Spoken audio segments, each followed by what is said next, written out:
Welcome to my channel. आज हम class +1 economics first chapter को कंटिन्यू करते हुए नॉर्मेटिव इकोनॉमिक्स की बात करते हैं। Normative economics is the economics of what ought to be. It means normative economics वो इकोनॉमिक्स है जो व्हाट ऑट टू बी का आंसर देती है। It deals with the opinion of the economist. यहाँ पे इकोनॉमिस्ट के ओपिनियन को डील किया जाता है और ये जो होते हैं इकोनॉमिक इशू से रिलेटेड उनके ओपिनियंस होते हैं। यहाँ पे different economist may offer the different opinion on the situation और on the solution to an economic problem, यानी कि कोई इकोनॉमिक प्रॉब्लम है उसके सोल्यूशन है तो डिफरेंट इकोनॉमिस्ट के डिफरेंट ओपिनियंस हो सकते हैं।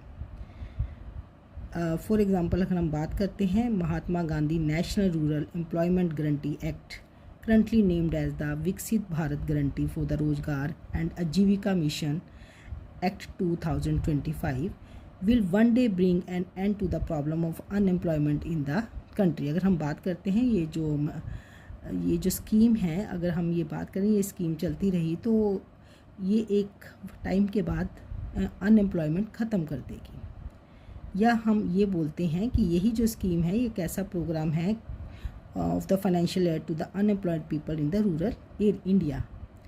इसमें रूरल इंडिया के अंडर जो है अनएम्प्लॉयमेंट जो पर्सनस हैं, अनएम्प्लॉयड जो पर्सनस हैं उनको एम्प्लॉयमेंट दी जाती है, उनको फाइनेंशियल एड दी जाती है।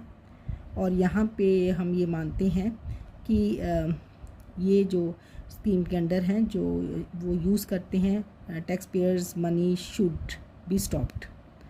Tax payers money and should therefore be stopped and should be pursued unless it ensure the assets creation in the economy। और हम ये मानते हैं कि इकॉनमी में जो है एसेट्स क्रिएशन होनी चाहिए।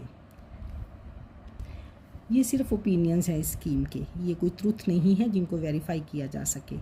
तो यहाँ पर हम नॉर्मेटिव स्टेटमेंट्स के जो करेक्टरिस्टिक्स की बात करते हैं, the statement involve the value judgements.